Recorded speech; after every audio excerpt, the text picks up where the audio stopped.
Bonjour et bienvenue. Vous en avez marre d'être tout seul, vous avez tout essayé pour rencontrer votre partenaire idéal, ça ne fonctionne pas, vous en avez ras-le-bol des aventures amoureuses sans lendemain ou insignifiantes.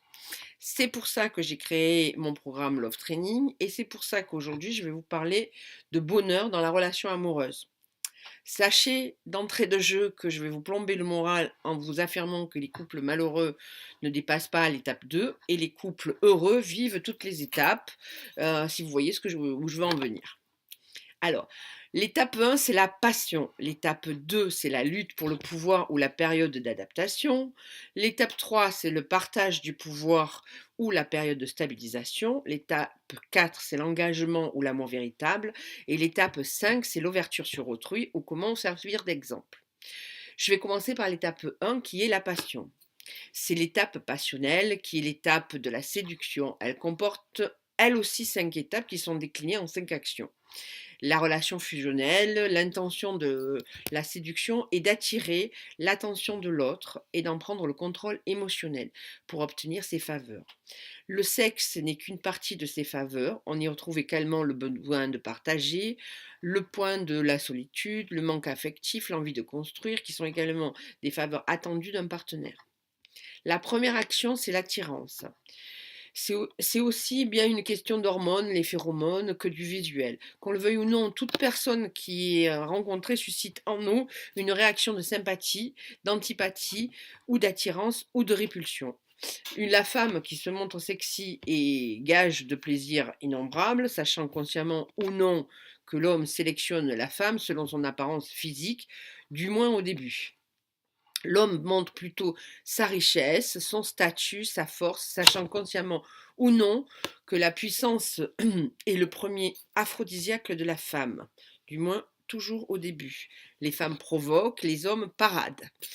La deuxième action, c'est le regard et les sourires. Ne dit-on pas que les nouveaux amoureux se dévorent des yeux et qu'ils sont seuls au monde, même parmi la foule?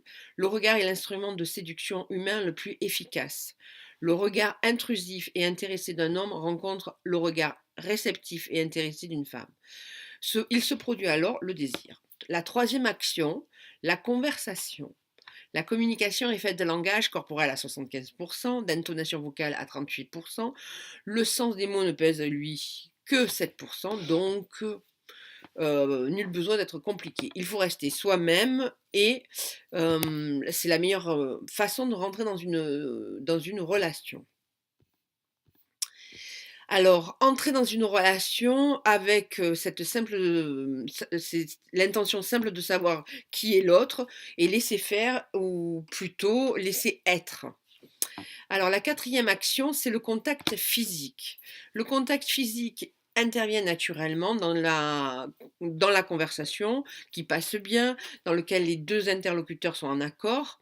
Ces échanges sont successifs, ils sonnent très souvent comme la capacité, la possibilité d'aller plus loin, ce que nous faisons intuitivement. Et la cinquième action, c'est la parade amoureuse.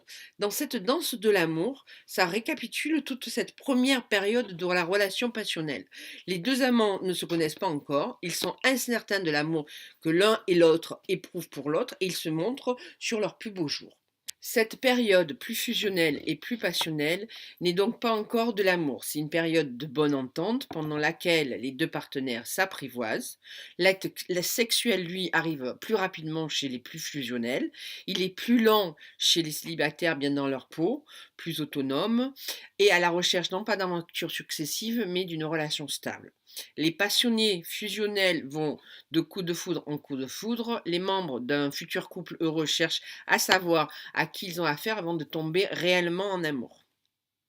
Pendant cette période, et tant que les partenaires ne sont pas rassurés sur le fait d'avoir séduit, ils se conduiront comme si l'autre était un invité spécial en mettant systématiquement les petits plats dans les grands. Maintenant, l'étape 2, la lutte pour le pouvoir ou la période d'adaptation. Alors, pendant cette période de relation passionnelle, les partenaires ne sont pas véritablement amoureux. Ils sont amoureux de la sensation de la complétude que l'autre lui procure. C'est ainsi que commence la lutte pour le pouvoir. imposer à l'autre sa vision du couple. Cette première phase de relation passionnelle a un effet de minimisation des défauts de l'autre, nécessaires à l'engagement de départ et au commencement d'une relation. Elle n'est pas faite pour durer et plus ou moins rapidement et en fonction des profils, la véritable nature revient. Cette étape de différenciation est d'autant plus délicate pour les plus dépendants affectifs. Un vide existentiel en chacun d'entre nous temporairement comblé par l'autre pendant cette période de fusion refait surface au fil du temps.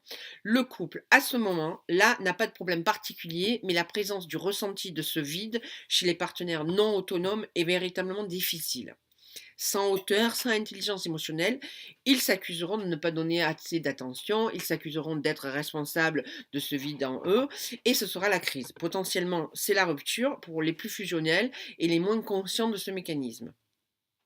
Voilà pourquoi j'ai mis en place mon programme Love Training, justement, pour améliorer ce passage-là.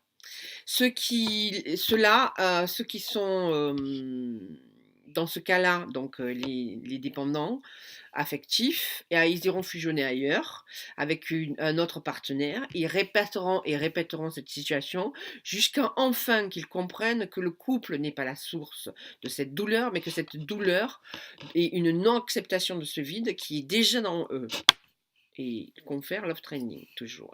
Ils rechercheront inlassablement à combler ce vide par l'autre, et c'est en cela que le couple est également utile. Il permet de mettre en lumière vos vides, vos blessures, vos peurs, vos défauts, etc.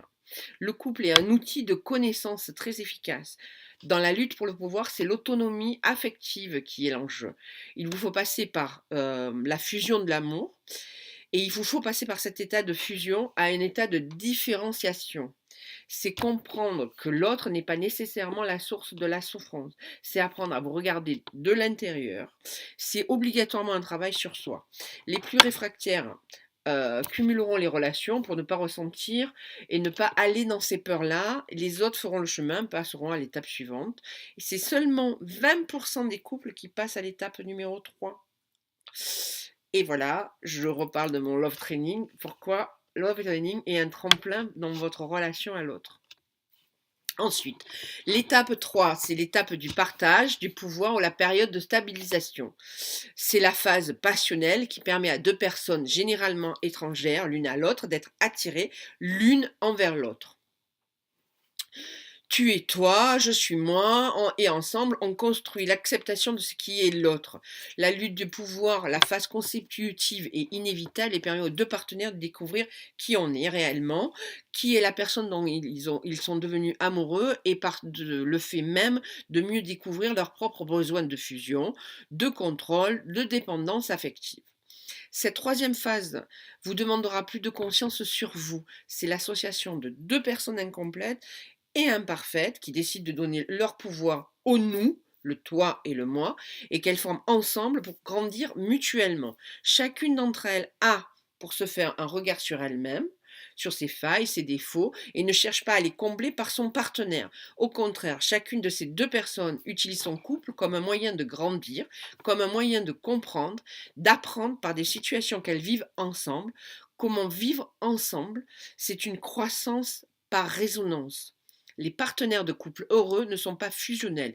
Ils partagent des moments leur permettant de combler leurs besoins grâce au couple, dans les moments de fusion, mais tout en étant individualisés et autonomes. C'est une danse. Les couples se disputeront bien sûr, mais utiliseront ces disputes pour travailler sur elles, grandir, s'aimer davantage. Fin de l'étape 3, début de l'étape 4, l'engagement ou l'amour véritable. L'amour véritable est donc la contribution de chaque membre du couple dans et au travers d'une troisième entité qui est le couple, pour permettre une croissance respective et commune à la fois. Vous aimez ce que le toi et moi deviennent ensemble, je nous aime. J'aime notre relation, je m'engage dans celle-ci, je t'aime, un peu cannibale de la première phase, passe à je t'aime imprégné du je te déteste, de la lutte pour le pouvoir, pour progressivement aller dans un je t'aime plus réaliste, car moins empreint d'illusions et d'idolâtrie, pour enfin finir par un je t'aime qui sous-entend un je nous aime. C'est-à-dire, j'aime la personne que je suis en train de devenir à tes côtés et j'aime ce que nous construisons ensemble.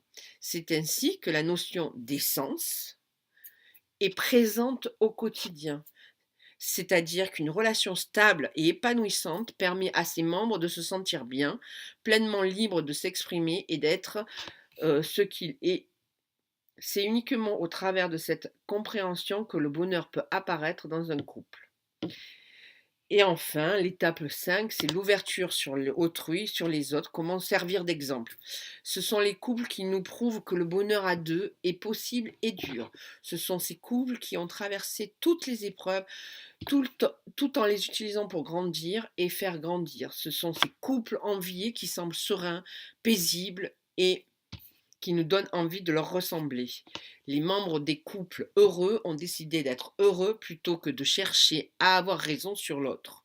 Vous en connaissez au moins un et vous vous dites pourquoi pas moi. Aussi, rejoignez-moi sur mon programme Love Training et vous avez un lien à la fin de cette vidéo.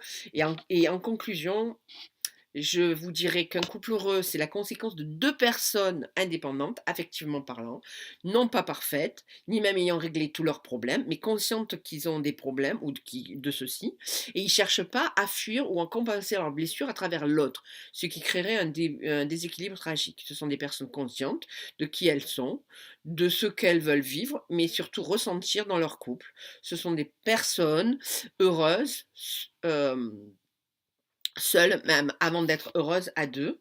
Elles savent également que le couple n'est pas là pour solutionner leurs problèmes, mais elles auront l'opportunité de travailler sur ces problèmes au sein de celui-ci. Et pour vous donner un exemple de couple que j'ai trouvé absolument extraordinaire, vous pouvez lire le livre de André Gortz, Lettre à D. L'histoire, c'est... Il a aimé cette femme pendant plus de 45 ans et elle meurt. Et à l'âge de 82 ans et il fait un livre de 82 pages où c'est une véritable lettre à l'amour absolument exceptionnelle. Donc je vous conseille aussi de lire ce livre. Donc je vous propose de vous abonner à ma chaîne YouTube, de suivre mon actualité. Si vous avez besoin de vous retrouver pour mieux rencontrer l'autre, de suivre mon programme Love Training. Vous avez des liens dessous où vous pourrez voir en quoi consiste ce programme-là. Vous avez des replays aussi que vous pouvez visionner. Vous pouvez m'écrire, vous pouvez faire tout ce que vous voulez. Je suis assez disponible pour répondre à toutes vos questions complémentaires. Et n'hésitez pas de liker, voilà. Je vous souhaite une bonne journée, je vous dis à bientôt.